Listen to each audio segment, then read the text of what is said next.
محترم بزرگوں اور بھائیوں، گزشتہ جمعے حضور اکرم صلی اللہ علیہ وسلم کی سنت کے متعلق بیان کیا گیا تھا اور وعدہ کیا گیا تھا کہ انشاءاللہ آئندہ جمعے میں سنت اور سائنس کے موضوع پر بیان کیا جائے گا۔ سنت جو لفظ ہے یعنی اللہ کے رسول صلی اللہ علیہ وسلم کا محبوب طریقہ، عظیم الشان طریقہ نبی کا،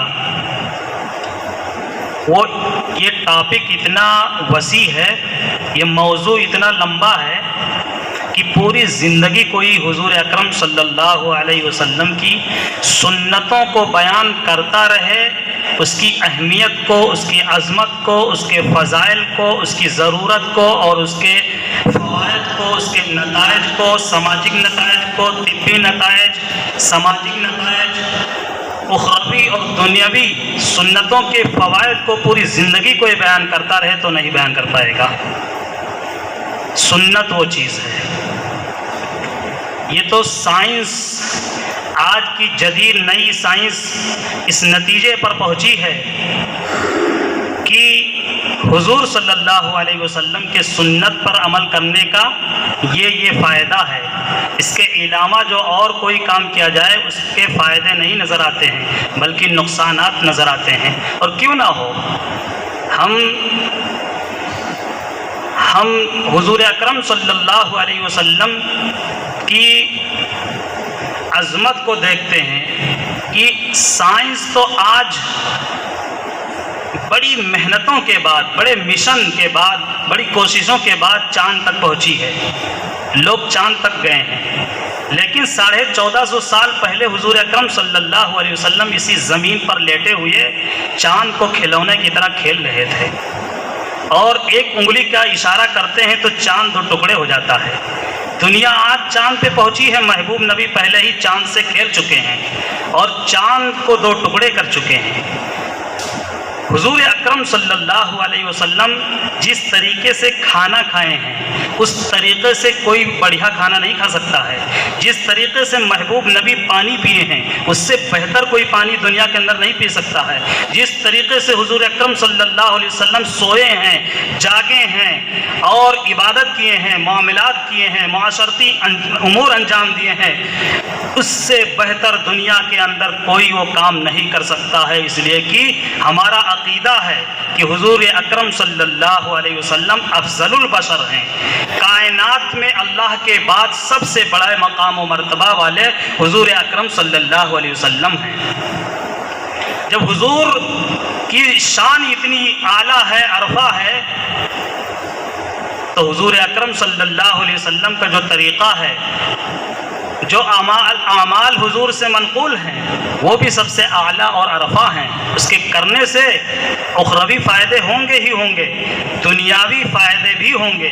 اسی کو تو علامہ اقبال نے کہا ہے کہ محمد سے وفا تو نے تو ہم تیرے ہیں، یہ جہاں چیز ہے کیا لوح و قلم تیرے ہیں۔ حضور کی وفاداری کر کے دیکھو، حضور کے سنتوں کی اطاعت اور تابعداری کر کے دیکھو، یہ پوری کائنات تمہارے قدموں میں وہ ہوگی، بلکہ لوح محفوظ بھی تمہارا ہوگا، قسمت بھی تمہاری ہوگی، مقدر بھی تمہارا ہوگا۔ علامہ اقبال نے اس کو کہا ہے۔ لیکن جس کو رسول اللہ سے عشق ہے، رسول اللہ کی سچی پکی محبت ہے، اللہ کی محبت جس کے دل میں ہے، وہ سائنس کیا، وہ دنیاوی فائدے کو نظر میں نہیں رکھے گا۔ وہ آج کے لوگ، بڑے بڑے حکیم لوگ جو سنتوں کے فائدے بتائے ہیں، وہ فائدے سے اس کو کوئی غرض نہیں، بس اس کے لیے کافی ہے کہ رسول اللہ سے عشق ہے، رسول اللہ کی سے محبت ہے، بس رسول اللہ کا طریقہ بھی محبوب ہے۔ اسی کو کسی شاعر نے کہا ہے، بندگی سے ہمیں مطلب، ہم عذاب و ثواب کیا جانے، کس کے کرنے سے کیا فائدہ ہوتا ہے، عشق والے مفاد کیا جانے، ان کو فائدے سے کیا مطلب۔ لیکن جس کو محبت ہے نبی سے، رسول اللہ سے محبت ہے، تو اس کے طریقے سے بھی اس کو محبت ہوگی۔ لیکن ہمارے اکابرین، ہمارے بڑے بزرگ سنتوں کے فوائد بھی لکھے ہیں، کیونکہ انسان فطرت کے اعتبار سے، پیدائش کے اعتبار سے حریص ہوتا ہے، لالچی ہوتا ہے. اس کو فوائد بتائے جائیں، اس کو فضائل بتائے جائیں تو فضائل کی طرف جلدی وہ رغبت کرتا ہے، فائدے کی طرف جلدی لپکتا ہے. یہ ہر انسان کے اندر خوبی ہے، وہ پیدائشی ہے، فطرت ہی اس کی رکھی گئی ہے. بڑی بڑی کتابیں اس موضوع پہ آئی ہیں منظر عام پر، اسلام اور سائنس، سنت اور سائنس، سنت اور جدید سائنسی تحقیقات، یہ کتابوں کے نام بتا رہے ہیں. ان کتابوں کو پڑھا جائے تو حضور کی صداقت اور حضور کی عظمت ہمارے دل میں بیٹھتی ہے کہ آج سے 1450 سال پہلے ہمارے نبی جو کر کے دکھائے، یا ہمارے نبی جو بتائے، دنیا آج اس کو تسلیم ہی نہیں کر رہی ہے، بلکہ دنیا اس کو لینے پہ مجبور ہو رہی ہے کہ اسی طریقے کو لینا پڑے گا، اسی میں ہمارا فائدہ ہے اور اسی میں ہماری کامیابی ہے. دنیا آج اس کو تسلیم کر رہی ہے. ان کتابوں کو پڑھ کر کے ہمارا ایمان بڑھتا ہے، نبی کی عظمت ہمارے دل میں بڑھتی ہے اور عمل کرنے کا جذبہ بھی بیدار ہوتا ہے. کچھ چیزیں ہیں انشاءاللہ آپ کے سامنے بیان کرنے کی کوشش کروں گا، وقت کم پڑ جاتا ہے کیونکہ سنت ایک ایسا ٹاپک ہی ہے کہ پوری زندگی اگر کوئی بیان کرتا رہے تو اس کو ختم نہیں کر پائے گا. ایک فرانس میں ایک واقعہ پیش آیا، تبلیغی جماعت کے احباب فرانس گئے ہوئے تھے، کارگزاری سامنے آئی، مسجد میں ٹھہرے ہوئے تھے. وہاں کے ایک سرجن، خاص کر کے پاگل پن کے علاج کرنے والے ایک ماہر ڈاکٹر تھے. اتفاق سے ان کی نظر پڑ گئی تو ایک ساتھی جماعت کے وضو کر رہے تھے. تو وضو کرنے کے دوران گردن کا مسح کرنا مستحب ہے، اللہ کے رسول کا طریقہ ہے گردن کا مسح کیا جائے. اب ان کی اس ڈاکٹر، ماہر ڈاکٹر تھا وہ، اس کی نظر اچانک پڑی کہ فلاں صاحب ہیں بیٹھے وضو. اس کو کیا مطلب وضو؟ بس اس نے دیکھا کہ گردن پہ مسح کوئی کر رہا ہے. وہ پوری اپنی ڈاکٹری لائن سے تحقیق کرتے کرتے، ریسرچ کرتے کرتے، تجربات میں بڑھتے بڑھتے اس نتیجے پر پہنچا تھا کہ پاگل پن اور رگوں کے اور دماغی جو ہے توازن کو معتدل رکھنے کے لیے ضروری ہے کہ آدمی بار بار اپنے گلے، اپنے گردن کی نس کو تر رکھے پانی سے. اس نتیجے پر وہ پہنچا تھا کہ وہ سوکھنے نہ پائے. اگر گردن پہ ایک رگ ہے، نس ہے، وہ اگر سوکھ جائے گی، اس کو تر نہیں رکھا گیا تو یہ اس کے بیماریاں ہوں گی، اس کے یہ نقصانات ہوں گے. اس نتیجے پر پہنچا تھا. تو جب اس نے دیکھا کہ گردن پر کوئی مسح کر رہا ہے تو وہ رک گیا. رکنے کے بعد جب وہ وضو کر چکے ساتھی تو ان سے پوچھا کہ یہ بتاؤ، یہ جو تم کر رہے تھے وہ کیا ہے؟ تو انہوں نے بتایا کہ یہ وضو ہے. ہم نماز سے پہلے وضو بناتے ہیں کیونکہ بغیر وضو کے نماز ہماری نہیں ہوگی. اور وضو میں یہ طریقہ ہے کہ ہم ہاتھ دھوتے ہیں، منہ دھوتے ہیں، کلی کرتے ہیں، گردن کا مسح کرتے ہیں، سر پر مسح کرتے ہیں، پیر دھلتے ہیں. وہ سب پورا بتایا اپنا. تو کہنے لگے کہ بتاؤ کہاں کے رہنے والے ہو؟ ڈاکٹر نے پوچھا یہ بتاؤ کہاں کے رہنے والے ہو؟ تو اس نے بتایا کہ ہم پاکستان کی جماعت گئی تھی فرانس میں، پاکستان کے رہنے والے ہیں. تب اس نے بتایا کہ مجھے سمجھ میں آ گیا کہ اس ملک میں پاگل خانے کیوں کم ہیں، کیوں وہاں کے اتنے 65 مریض نہیں سامنے آتے ہیں، مسلمانوں میں کیوں اس طرح کے مریض زیادہ پائے نہیں جاتے ہیں.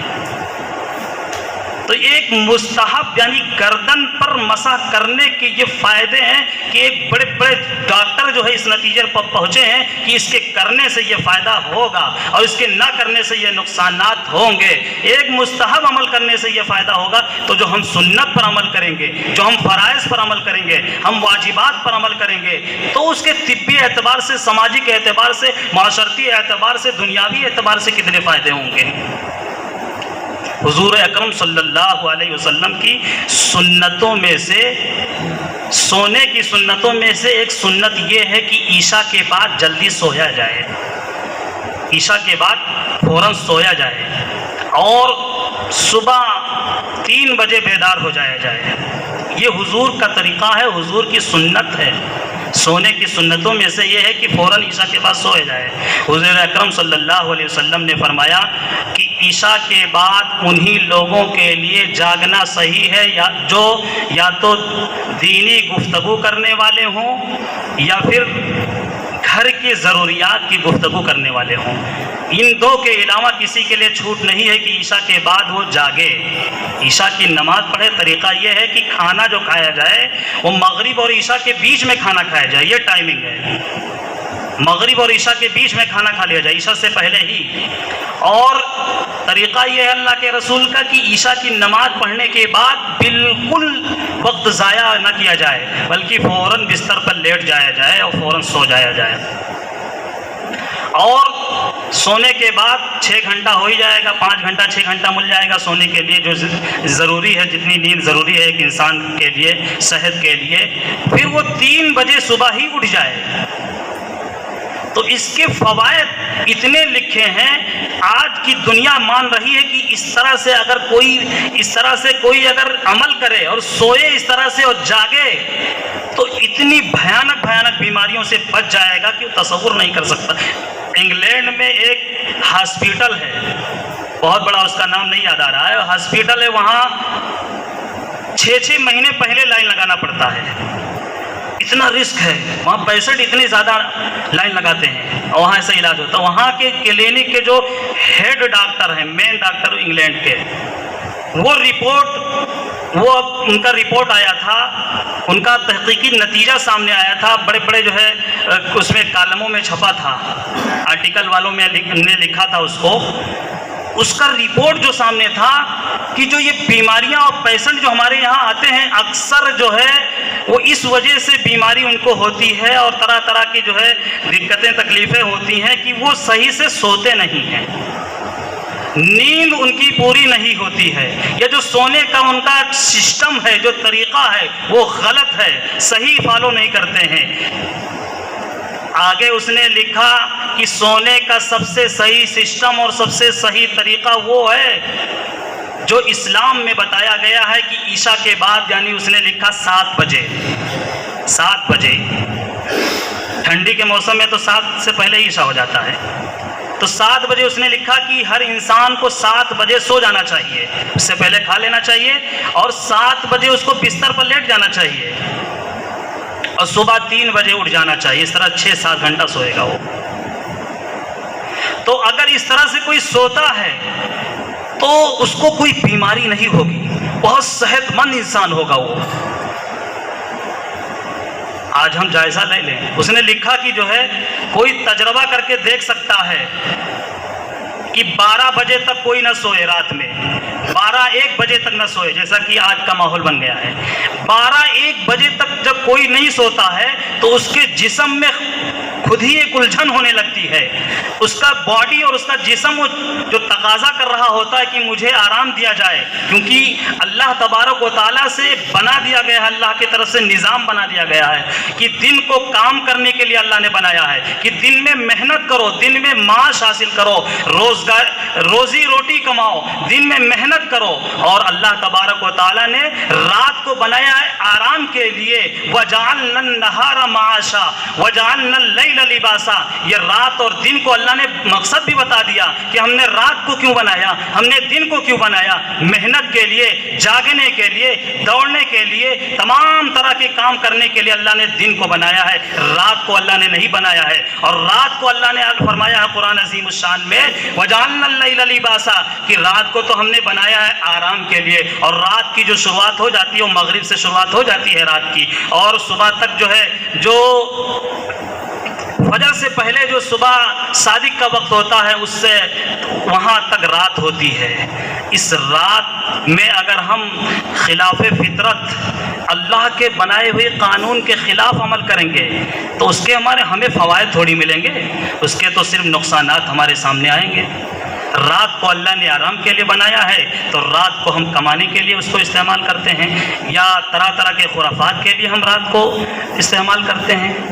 12-1 بجے تک جاگنا ہوتا ہے۔ اس ڈاکٹر نے لکھا کہ کوئی تجربہ کر کے دیکھ سکتا ہے کہ 12-1 بجے تک جاگ کر کے دیکھے کہ اس کو خود ہی جسمانی اعتبار سے اس کو الجھن ہوگی، اور ہر پیٹ اور اس کا جسم بھاری لگے گا.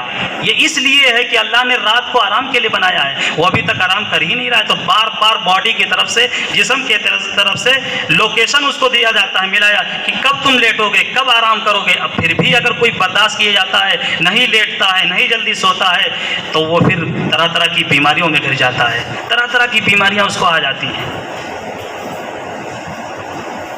اسی طرح سونے کی سنتوں میں سے یہ ہے کہ صبح جلدی اٹھا جائے, صبح جلدی بیدار ہوا جائے. اب صبح جلدی بیدار ہو جانے کا مطلب یہ ہے کہ اللہ کے رسول صلی اللہ علیہ وسلم کا جو محبوب طریقہ ہے, وہ اللہ کے رسول تہجد کے وقت اٹھتے تھے. ہمیشہ حضور تہجد پڑھتے تھے. تہجد کا جو وقت ہوتا ہے, یعنی صبح صادق سے پہلے, صبح صادق سے پہلے جو وقت ہوتا ہے وہ تہجد کا وقت ہوتا ہے. 3 بجے 4 بجے یہ وقت ہے.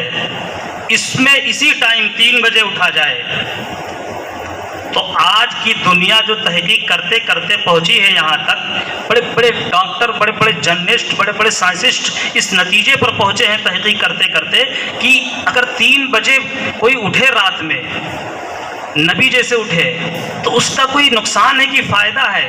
تو یہ نتیجہ سامنے لے کر کے آئے کہ اس وقت ایک ہوا چلتی ہے, وہ ہوا اتنی بہترین ہوتی ہے جس کو کہا جاتا ہے نسیم سحر اردو میں. اتنا بڑھیا نام ہی ہے اس کا, تو اس کا کام کتنا اچھا ہوگا. وہ ہوا اسی وقت اسی اسپیشل ٹائم میں چلتی ہے, اور وہ جو بیدار ہوتے ہیں ان کو وہ ہوا لگتی ہے, تو وہ ہوا اتنا فائدہ مند اور مفید اور اتنا نفع بخش ہوتی ہے کہ تمام طرح کی بیماریاں بھی اگر اس کے جسمانی ہوتی ہیں تو ختم ہو جاتی ہیں, اور وہ صحت مند انسان ہوتا ہے, تندرست ہو جاتا ہے اس ہوا کے لگنے سے. اسی لیے جنت میں جو بتایا گیا ہے کہ جنت میں جو موسم ہوگا وہ صبح صادق کا جو موسم ہوتا ہے وہی موسم جنت میں ہوگا. نہ دوپہر کا ہوگا, نہ شام کا ہوگا, نہ رات کا ہوگا, بلکہ اگر جنت میں جو موسم ہوگا جنتیوں کے لیے, وہ موسم وہی صبح والا ہوگا, جو نسیم سحر جیسی ہوائیں چلتی ہیں صبح کے وقت اور فائدہ پہنچاتی ہیں جو لوگ اس وقت بیدار ہوتے ہیں, جاگتے ہیں. جاپان میں بہت زیادہ لوگ بہت زیادہ سال زندہ رہتے ہیں لوگ, ان کی زندگیاں بڑی لمبی ہوتی ہیں. تحقیق کرنے کے بعد اس کتاب میں لکھا ہوا تھا کہ جاپانی لوگ کیوں اتنے زیادہ عمریں پاتے ہیں اور بڑی لمبی عمر پا کر کے تب وہ مرتے ہیں. تو تحقیق کرتے کرتے یہاں تک بات پہنچی, نتیجہ سامنے لایا گیا کہ جاپانی لوگ رات میں جلدی سوتے ہیں, صبح جلدی اٹھ جاتے ہیں. ان کی عمریں بڑھ رہی ہیں. آج ہم اس کے الٹا کر کے اپنی عمریں گھٹا رہے ہیں, طرح سے مریض اور بیمار ہو رہے ہیں.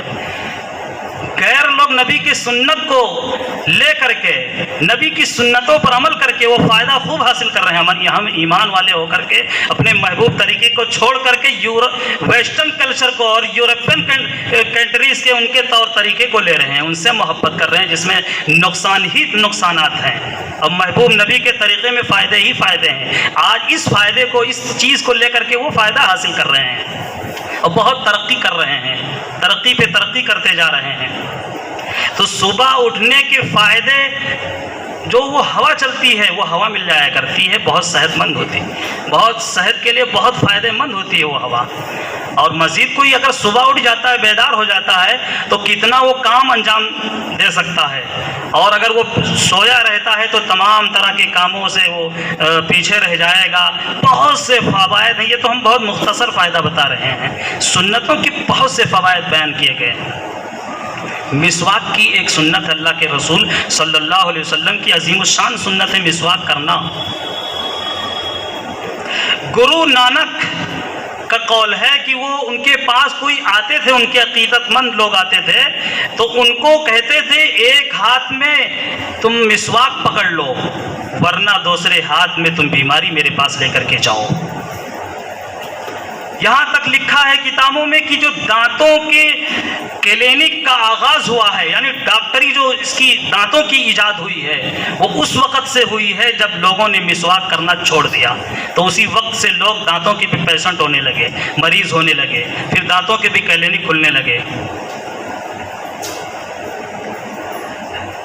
مسواک یہ امور فطرت میں سے بتایا گیا ہے کہ انسانوں کی فطرت میں اور پیدائش میں جو چیزیں ضروری ہیں ان میں سے مسواک کرنا لکھا ہے، اور یہ تمام انبیاء کرام کی سنت ہے، اور ہمارے محبوب نبی کی سنت ہے مسواک کرنا۔ اللہ کے رسول صلی اللہ علیہ وسلم نے فرمایا کہ میرے پاس جبرائیل اتنی کثرت سے آ کر کے کہتے رہتے کہ مسواک کرو مسواک کرو، کہ مجھے گمان ہونے لگا کہ کہیں میری امت پر مسواک کو فرض نہ کر دیا جائے۔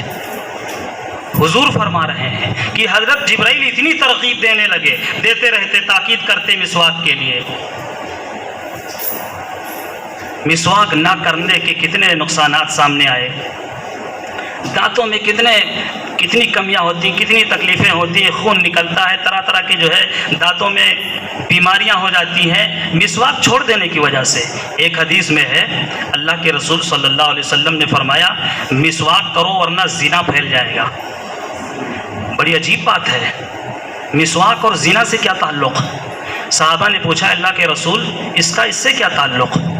تو حضور نے فرمایا کہ مسواک اگر چھوڑ دو گے تو تمہارے منہ میں بدبو پیدا ہوگی، اور اسی طرح تم اپنی بیویوں کے پاس جاؤ گے تو تمہاری بیویاں کراہت محسوس کریں گی، پھر وہ تمہیں ناپسند کریں گی، پھر یہ اس کا نتیجہ جا کر کے نکلے گا یہ کہ جدائیگی ہو جائے گی، اور پھر لڑکیاں عورتیں بھی زنا کی طرف بڑھیں گی، مرد بھی زنا کی طرف جائیں گے۔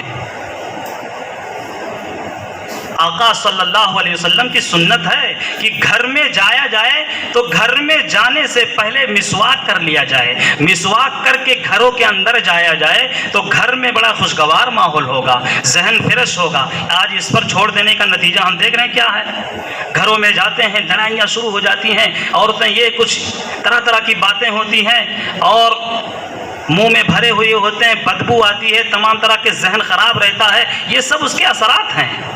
اسی لیے مسواک کو بتلایا گیا ہے کہ بار بار مسواک کر کے منہ کو صاف رکھا جائے، شفاف رکھا جائے۔ جب منہ صاف ہوگا تو تمام طرح کی بیماریاں تو ختم ہوں گی ہی، ذہن بھی فریش رہے گا، طبیعت میں نشاط ہوگی، اور اس کے 70 فائدے لکھے ہیں کہ جس کو بیان کیا جائے تو کئی جمعہ تک چلا جائے گا۔ مسواک کرنے کے اتنے فائدے ہیں، یہ طبی اعتبار سے۔ سونے کی سنتوں میں سے ایک سنت یہ ہے آقا کی کہ بستر کو جھاڑ لیا جائے۔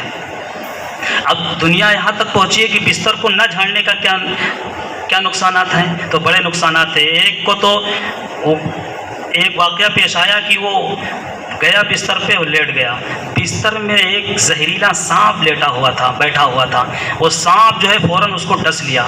یہ نقصانات ہیں بستر نہ جھاڑنے کے۔ اور یہ طبی اعتبار سے بڑے بڑے ڈاکٹر جو ہے اس نتیجے پر پہنچے ہیں کہ سونے والے شخص کے باڈی سے، جسم سے میٹابولزم جیسی جراثیم 24 گھنٹہ وہ نکلتی اور مرتی اور پیدا ہوتی رہتی ہے۔ وہ جراثیم بستر پر جھڑتے رہتے ہیں، بڑے بڑے اس سے دوربین سے دیکھا جائے تو دکھتے ہیں۔ تو رات میں کوئی سوتا ہے تو بستر پہ جھڑتے ہیں، اگر بستر کو دوسرے دن نہ جھاڑ کے سویا جائے تو مردہ جراثیم وہ پھر سے اس کے جسم میں لگ جاتے ہیں، جس کی وجہ سے اس کو طرح طرح کے نقصانات ہوتے ہیں اور بیماریاں اس کو ہوتی ہیں۔ اسی طرح کھانے کی سنتوں میں سے ایک سنت یہ ہے کہ ہاتھ دھل لیا جائے۔ ایک واقعہ بہت مشہور ہے کہ ایک ٹرک ڈرائیور تھا، اس کو ٹرک چلا رہا تھا، اس کو لگا کہ پہیے میں کچھ ہو گیا ہے، رکا، اترا اور پہیے کو دیکھا، مطمئن ہو گیا، پھر ٹرک چلانے لگا۔ آگے جا کر کے ٹرک روکتے ہیں اور ڈھابے پہ رک کر کے کھانا کھاتے ہیں۔ وہ رکا، اب چونکہ ان کے یہاں کوئی سسٹم ہے نہیں کہ ہاتھ دھل کے کھایا جائے، فٹافٹ وہ کھانا کھانے لگا، اور کھانا کھاتے ہی کچھ دیر کے بعد وہ مر گیا۔ تب جب اس کی ٹیسٹ کیا گیا کہ کس وجہ سے اس کی موت ہوئی، تب یہ نتیجہ رپورٹ سامنے یہ آیا کہ یہ جو پہیہ چھویا تھا ٹرک کا، اس میں بہت زہریلے سانپ کے نیچے سے وہ پہیہ گزرا تھا، اس زہریلے سانپ کا اس کا زہر اس کے پہیے میں لگ گیا تھا، اور یہ اس سے اپنے ہاتھ کو ٹچ کیا، مس کیا، چھوا اس کو، اور پھر جب یہ کھانے کے لیے رکا تو ہاتھ دھویا نہیں، ویسے ہی کھانا کھانے لگا، تو اس کے زہریلے جراثیم اور اثرات اس کے کھانے کے ساتھ ساتھ اس کے اندر چلے گئے پیٹ میں، اور پھر وہ مر گیا۔ تب دنیا یہاں تک پہنچی کہ اچھا یہ ہمارے ہاتھوں میں بھی بڑے جراثیم لگے ہوئے ہوتے ہیں، یہ آقا کی محبوب نبی کی سنت ہے کہ اس کو دھو لیا جائے، اور دھونے کے بعد پھر رومال اور تولیے میں پوچھا نہ جائے، بلکہ بغیر پوچھے ایسے ہی ہاتھ دھل کر کے دسترخوان بچھا کر کے جو کھانے کی اور سنتیں ہیں وہ تمام سنتوں کو انجام دیتے ہوئے کھانا کھایا جائے، تو یہ کھانا جسم میں لگے گا اور کوئی نقصانات نہیں ہوں گے۔